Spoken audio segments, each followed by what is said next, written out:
The Arrival of Jimpson, and Other Stories for Boys About Boys by Ralph Henry Barbour. The Arrival of Jimpson. Copyright 1898 by the Century Company. All rights reserved. Chapter 1. The Departure. The rain fell in a steady, remorseless drizzle upon the raincoats and umbrellas of the throng that blocked the sidewalks and overflowed onto the car tracks. But the fires of patriotism were unquenchable, and 1,000 voices arose to a leaden sky in a fierce clamor of intense enthusiasm. It had rained all night. The streets ran water, and the spouts emptied their tides between the feet of the cheerers. The lumbering cars, their crimson sides glistening, playing their way carefully through the crowds, and lent a dash of color to the scene. The back of Gray's loomed cheerless and bleak through the drizzle, and beyond, the college yard lay deserted. In store windows the placards were hidden behind the blurred and misty panes, and farther up the avenue the tattered red flag above Foster's hung limp and dripping. Under the leafless elm, the barge, filled to overflowing with departing heroes, stood ready for its start to Boston. On the steps, bareheaded and umbrellaless, stood Benham, 95, who, with outstretched and waving arms, was tempting the throng into ever greater vocal excesses. "Now then, fellows, 3 times 3 for Meredith!" "Rah, rah, rah! Rah, rah, rah! Rah, rah, rah! Meredith!" 1,000 throats raised the cry. Umbrellas clashed wildly in midair. The crowd surged to and fro. Horses curveted nervously, and the rain poured down impartially upon the reverend senior and the clamorous freshman. "Fellows, you're not half cheering!" cried the relentless Benham. "Now, 3 long Harvards, 3 times 3, and 3 long Harvards for the team." "Harvard! Harvard! Harvard! Rah, rah, rah! Rah, rah, rah! Rah, rah, rah! Harvard! Harvard! Harvard! Team!" Inside the coach there was a babel of voices.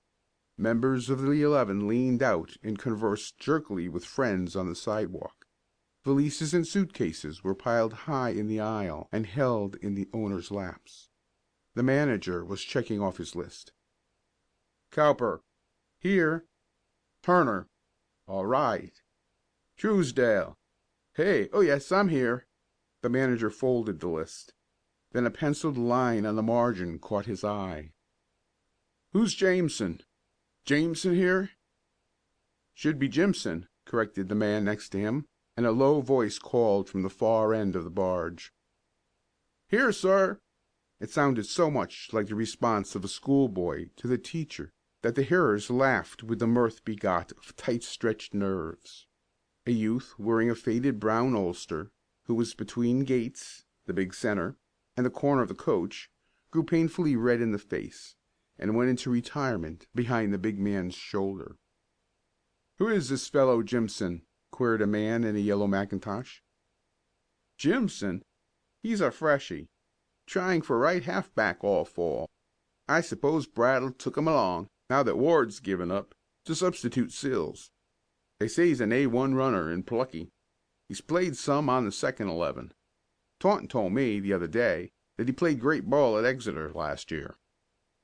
The strident strains of the Washington Post burst out on the air, urging the cheerers to even greater efforts. They were cheering indiscriminately now. Trainer, rubbers, and coaches had received their shares of the ovation. But Benham, 95, with his coat soaked through, was still unsatisfied, and sought for further tests. 2 professors, half hidden under umbrellas, had emerged from the yard, and were standing at a little distance watching the scene. 3 times 3 for Professor Dabley." The cheers that followed were mixed with laughter, and the 2 professors moved off, but not until the identity of the second had been revealed, and the air had filled with the refrain of "Rah, rah, rah, Pollock!" "They look as though they ought to win, don't you think so?" asked one of them. The other professor frowned. "Yes, they look like that. Every 11 does. You'd think, to see them before a game, that nothing short of a pile driver or dynamite could drive them an inch. and a few days later they returned heartbroken and defeated. Across the square floated a husky bellow. "Now then, fellows, once more, all together, 3 times 3 for Harvard." The band played wildly, frenziedly, out of time and tune.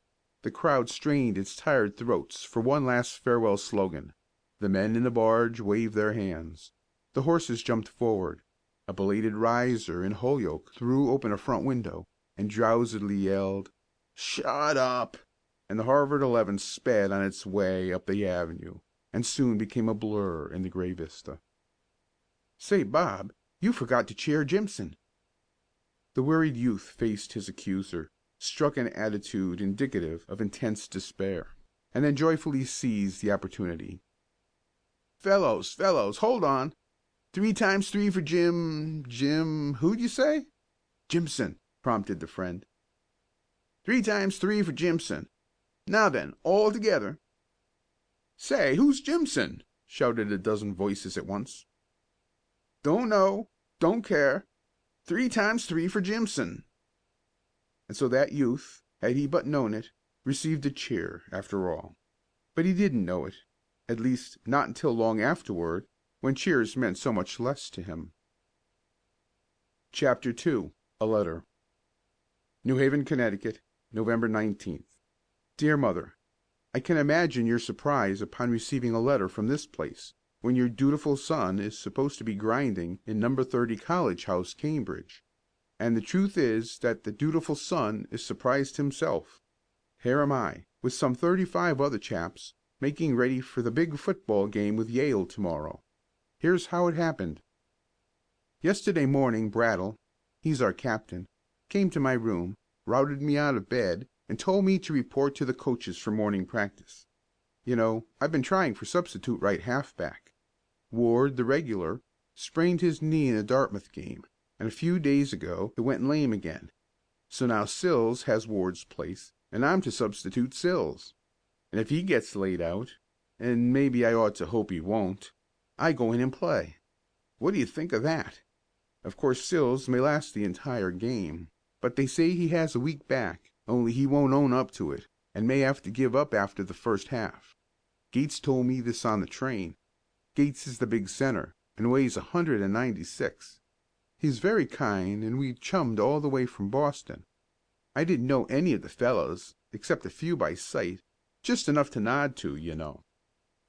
We left Cambridge in a driving rain, and a big crowd stood out in it all, and cheered the 11, and the captain, and the college, and everything they could think of. Every fellow on the first and second 11s, and every sub was cheered, all except Mr. Jimpson. They didn't know of his existence. But I didn't feel bad. Not very, anyhow. I hope the rest of the fellows didn't notice the omission, however. But I made up my mind that if I got half a show, I'll make 'em cheer Jimpson too. Just let me get on the field. I feel tonight as though I could go through the whole Yale team. Perhaps if I get out there, facing a big Yale man, I'll not feel so strong. You know, you've always thought I was big. Well, today I overheard a fellow asking one of the men, "Who's that little chap with the red cheeks?" I'm a midget beside most of the other fellows. If I play tomorrow, I'll be the lightest man on the team, with the exception of Turner, our quarterback, who weighs 158. I beat him by 3 pounds. Such a hubbub as there is in this town tonight. Everybody seems crazy with excitement. Of course I haven't the slightest idea who's going to win, but to look at our fellows, you'd think they would have things their own way.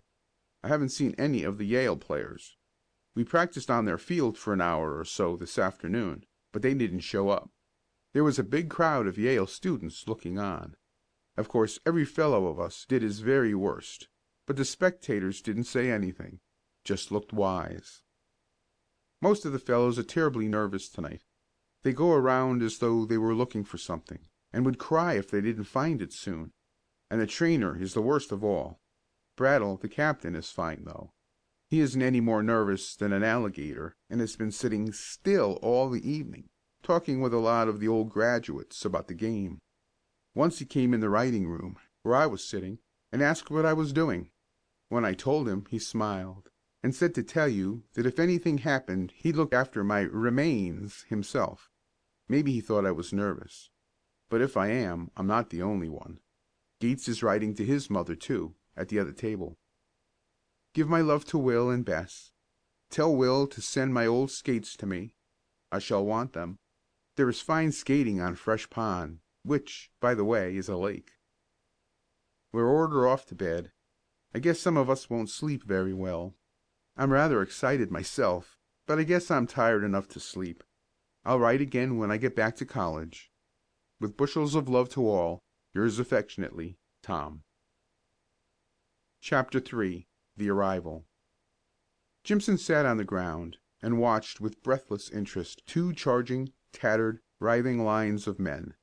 Jimpson felt a good deal like an outcast, and looked like a North American Indian. Only legs and face were visible. The rest of Jimpson was enveloped in a big gray blanket with barbaric red borders. Some 24 counterparts of Jimpson sat or lay nearby, stretching along the sideline in front of the Harvard section of the grandstand. Behind them 1,000 enthusiastic mortals were shouting paeans to the goddess of victory, and unless that lady was deaf, she must have heard the paeans, however little she approved of them. The most popular one was sung to a well-known tune. As we're strolling through Fifth Avenue with an independent air, the ladies turn and stare, the chappies shout, "Ah, there!" and the population cries aloud, "Now aren't they just the swellest crowd, the men that broke old Eli at New Haven?" And a mighty response swept across the field from where a bank of blue rose from the green of the field to the lighter blue of the sky. It was a martial air, with a prophecy of victory. Shout aloud the battle cry of Yale, Yale, Yale! Wave our standard far and high for Yale, Yale, Yale! See the foe retreat before us, sons of Eli shout the chorus, Yale, Yale, Yale, Yale, Yale! Harvard and Yale were doing battle once more, and 20,000 people were looking on. The scoreboard announced, Harvard 4, Yale 0, Yale's ball, 15 minutes to play. The story of 20 minutes of the first half is soon told. It had been Yale's kickoff. Haig had sent the ball down the field to Harvard's 20-yard line, and Van Brandt had gathered it in his long arms, and with Meredith ahead had landed it back in the middle of the field. But the fourth down gave it to their opponents after a loss of 2 yards, and the pigskin went down again to Harvard's territory, coming to a stop at the white line that marked 35 yards. Here Harvard's new halfback kick had been tried, and the ball went high in the air, and the field went after it. And when the Yale fullback got his hands on it, he was content with a bare 5 yards, and it was Yale's ball on her 40-yard line. Then happened a piece of ill luck for the wearers of the blue. On the second down, Kurtz fumbled the pass. The ball rolled toward Yale's goal, and Brattle broke through the opposing left tackle and fell on it. And while a thunderous roar of joy floated across the field from the followers of the Crimson, the teams lined up on Yale's 30 yards. Twice Meredith tried to go through between center and left guard, and a bare yard was the reward. Then Van Brandt had run back as for a kick. The ball was snapped, passed to Sills, Harvard's right halfback, and, with it safely under his arm, he had skirted the Yale left, and fallen and wriggled and squirmed across the goal line for the first touchdown. Then ensued 5 minutes of bedlam, and after the victorious seats had settled into excited complacency, Van Brandt had tried for goal. But success was too much to hope for, and the two teams trotted back to the middle of the field, with the score 4-0. Then had the sons of Eli shown of what they were made, and in the next 10 minutes the ball had progressed with fatal steadiness from the center of the field to the region of the Crimson's 20 yards. And now it was Yale's ball on the second down, and the silence was so intense that the signal was heard as plainly by the watchers at the far end of the field as by the 22 stern-faced warriors who faced each other almost under the shadow of the goal posts. 12-6, 12-52! And the backs, led by the guards, hurled their weight against Harvard's right tackle, and when the ball was found, Baker held it within a few inches of the 10-yard line. The cheers for Yale had now grown continuous. Section after section passed the slogan along. The stand across the field looked to Jimpson like a field of waving blue gentians. On the Harvard seats the uproar was less intense, and seemed a trifle forced, and the men near by were breathing heavily and restively creeping down the line. Again the lines were formed. Jimpson could see the tall form of the gallant Gates settle down into a hunchback, toad-like position to receive the coming onslaught. Billings, the right tackle, was evidently expecting another experience like the last. He looked nervous, and Gates turned his head and spoke to him under the cover of the first numbers of the signal. The guards were back of the line again, and their elbows almost brushed as they stood between the halfbacks. Silence reigned. The referee skipped nimbly out of the way. 7, 17, 81, 30. Again the weakening tackle was thrust aside, and although the Crimson line held better, the ball was 3 yards nearer home when the whistle blew, and Billings, somewhat dazed, had to call for a short delay. "First down again," muttered a brawny sub at Jimpson's elbow. "Why doesn't he take Billings out?" Again the signal came. Again a jumbled mass of arms and legs for a moment hid the result. Then the men on the stand overlooking the goal line rose en masse, and a mighty cheer traveled up the field, in growing volume until Jimpson could not hear his own groans nor the loud groans of a big sub. Back of the line, and almost equidistant of the posts, lay the Yale fullback, and the ball was held tightly to earth between outstretched hands. The prostrate players were slowly gaining their feet, but Billings and Sills lay where they had fallen. Then Brattle stepped toward the sideline, holding up his hand. With a leap Jimpson was on his feet, but the big chap beside him had already pulled off his sweater, and now, tossing it into Jimpson's face, he sped gleefully toward the captain. Jimpson sat down again in deep disappointment, and a moment later Billings, supported on either side, limped from the gridiron amid the cheers of the Harvard supporters. Sills was on his feet again, and the trainer was talking to him. Jimpson could see the plucky fellow shaking his head.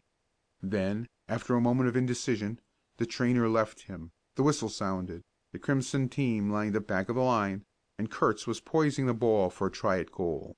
The result was scarcely in doubt, and the ball sailed cleanly between the posts, a good 2 feet above the crossbar, and the scoreboard said, Harvard 4, Yale 6, and there were 3 minutes more of the half. Back went the ball to the 55-yard line, and loud arose the cheers of the triumphant friends of Yale. Gates kicked off, and Warner sent the ball back again, with a gain of 10 yards. Sills caught it and ran, but was down well inside Harvard territory, and the half ended with the ball in Yale's hands. Jimpson seized his blanket and trotted after the 11 to the quarters. He found Gates stripping for a rub-down. "Well, my lad," panted the latter, "could you discern from where you were just what kind of a cyclone struck us?" But Jimpson was much too interested for such levity. "Do you think I'll get in this half, Gates?" "Can't say. Take a look at Sills and judge for yourself." That gentleman was having his lame back rubbed by a trainer, but he appeared to Jimpson good for at least another quarter of an hour. It seemed but a moment after they had reached the rooms that the word of "Time's up, fellows," was passed, and renewed cheering from without endorsed the fact. But a moment or two still remained, and that moment belonged to Brattle. He stood on a bench and addressed the hearers very quietly. "We're going to kick this half, fellows. I want every man to get down the field on an instant, without stopping to hold. I don't think they can keep us from scoring at least once more, but every man has got to work. When the time comes to put the ball over the line, I expect it to go over with a rush. Let every man play the best game he knows, but play together. Remember that lack of teamwork has often defeated us. And now, fellows, 3 times 3 for Harvard." And what a yell that was! Jimpson went purple in the face, and the head coach cheered his spectacles off. And then out they all went on a trot, big Gates doing a coltish handspring in midfield, to the great delight of the Crimson's wearers. The college band played. 30,000 people said something all together, and then the great quadrangle was silent. The whistle piped merrily, and the ball soared into the air again. Jimpson took up his position on the side line once more, and watched with envious heart the lucky players. For the great overwhelming desire of Jimpson's soul was to be out there on the torn turf, doing great deeds, and being trampled underfoot. He watched the redoubtable Sills as a cat watches a mouse. Every falter of that player brought fresh hope to Jimpson. He would have liked to rise and make an impassioned speech in the interests of humanity, protesting against allowing a man in Sill's condition to remain in the game. Jimpson's heart revolted at the cruelty of it. Some such idea as this he had expressed to Gates that morning, and the big center had giggled in deep amusement. In fact, he'd refused to recognize the disinterested character of Jimpson's protest. "Don't you think," Jimpson had pleaded, "that I might ask Brattle to give me a show in the second half?" "No, I don't," Gates had answered bluntly. "You're an unknown quantity, my boy. As the Frenchies say, you haven't arrived. For a player who hasn't arrived, to try to give the captain points would be shocking bad taste. That's how it is. Sills is a good player. As long as he can hold his head up, he'll be allowed to play. When he's laid out, Brattle will give you a show. He can't help himself. You're the only chap that he can trust in the position. And look here, when that time comes, just you remember the signals, and keep your eyes on the ball. That's all you'll have to do. Don't take your eyes off the leather, even if the sky falls." Jimpson remembered that conversation, and thought ruefully that it was easy enough for a fellow who had everything that heart can desire to spout good advice to chaps on the side lines. Perhaps if Gates were in his, Jimpson's, place, he'd not be any too patient himself. The scoreboard said 15 minutes to play. Sills still held up his stubborn head, and Jimpson's chances grew dimmer and dimmer as moments sped.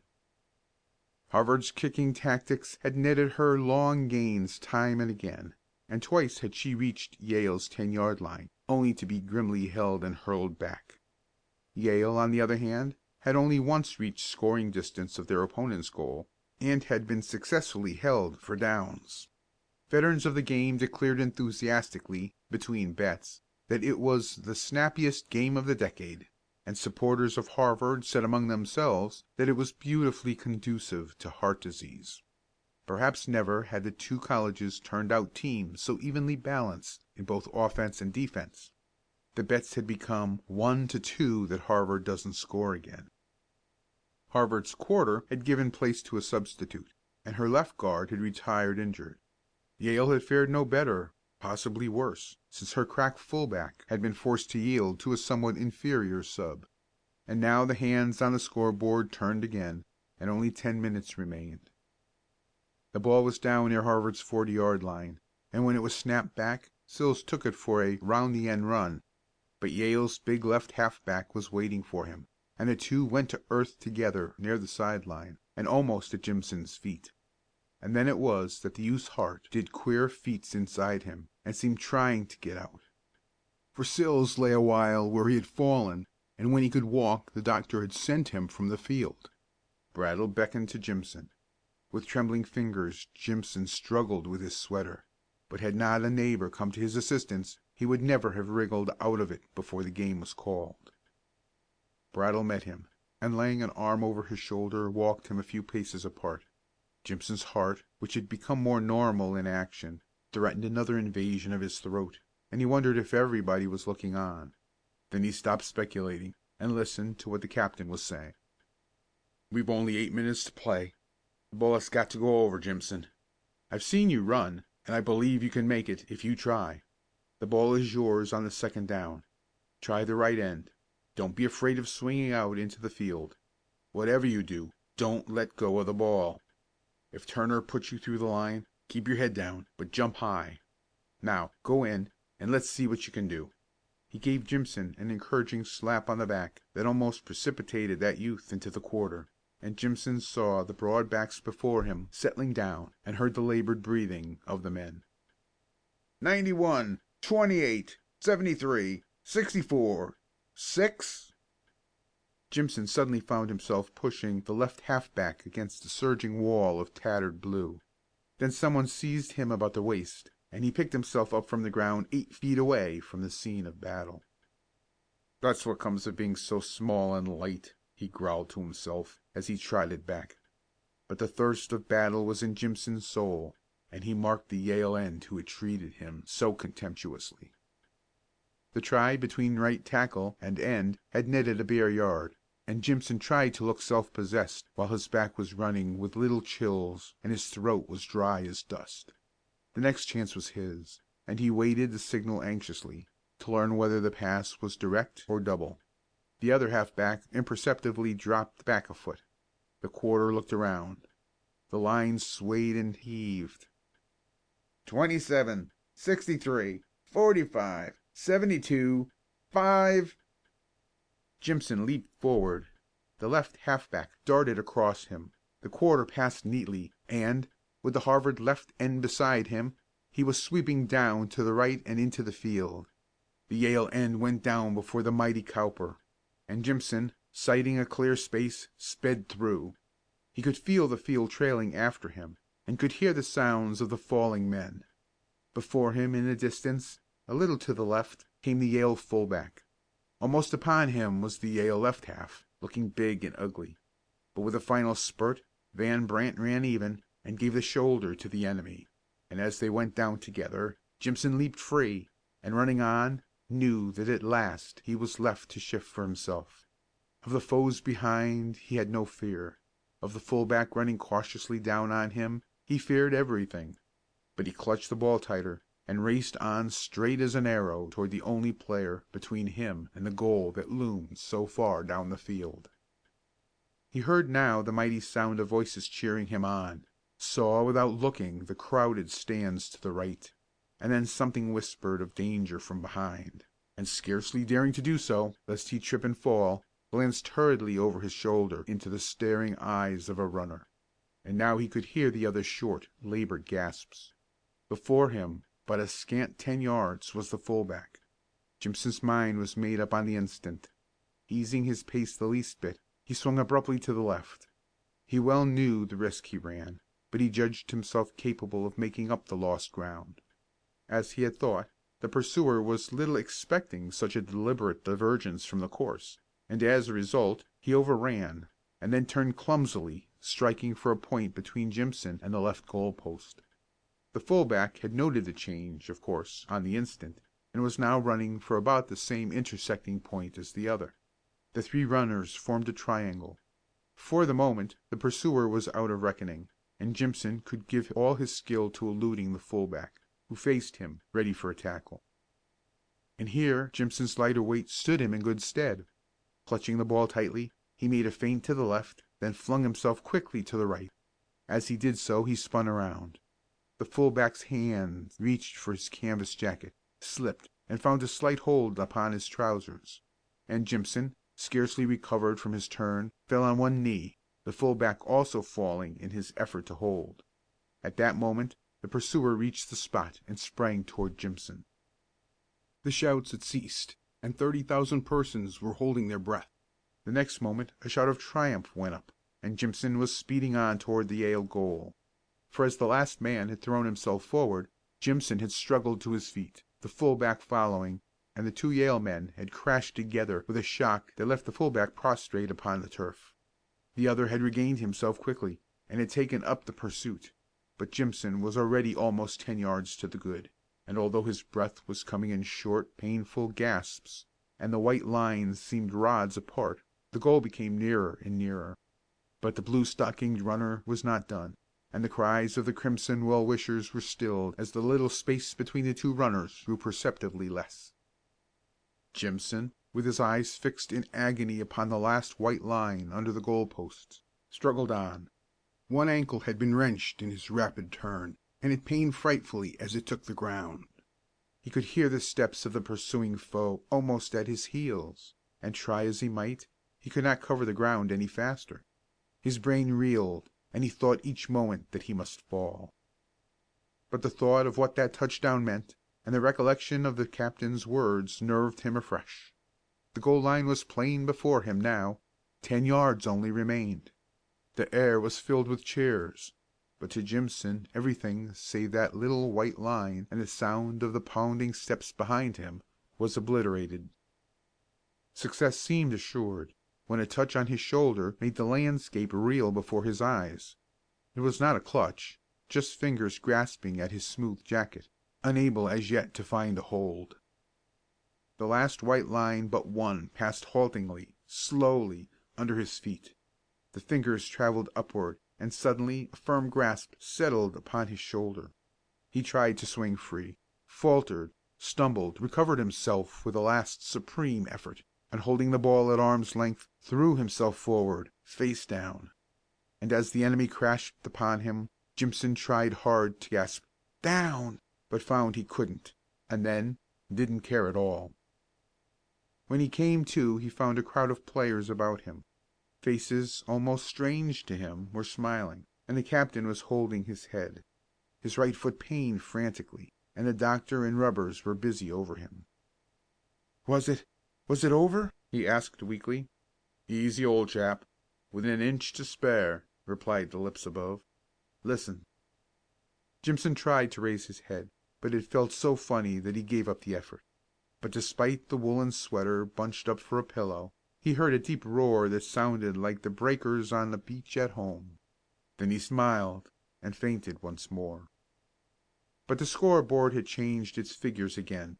Harvard 8, Yale 6. Touchdown. Harvard's ball. 3 minutes to play. And a deep, exultant roar went on, resolving itself into Harvard! Harvard! The band was playing Washington Post. Harvard Square was bright under a lurid glow of red fire. Cheering humanity was packed tight from the street to the balustrade of Matthews, and from there up and across the yard. Cannon crackers punctuated the blare of noise with sharp detonations. The college was out in full force to welcome home the football heroes, and staid and prim old Cambridge lent her quota to the throng. From the back of Gray's the cheering grew louder, and the crowd surged toward the avenue. The band broke ranks and skeltered after. A 4-horse barge drew up slowly at the curb, and one after another the men dropped out, tightly clutching their bags, and strove to slip away through the throng. But each was eventually captured, his luggage confiscated, and himself raised to the shoulders of riotous admirers. When all were out and up, the band started the strains of Fair Harvard, and thousands of voices joined in. The procession moved. Jimpson, proud and happy and somewhat embarrassed, was well up in the line. When the corner was turned and the yard reached, the roar increased in volume. Cheers for the 11, for Harvard, for Brattle, were filling the air. And then suddenly Jimpson's heart leaped at the sound of his own name from thousands of throats. "Now, fellows, 3 long Harvards, and 3 times 3 for Jimpson." In the roar that followed, Jimpson addressed his bearers. "Won't you please let me go now? I'm not feeling well, and I'm only a sub, you know." The plea of illness moved his captors, and Jimpson was dropped to earth, and his valise restored.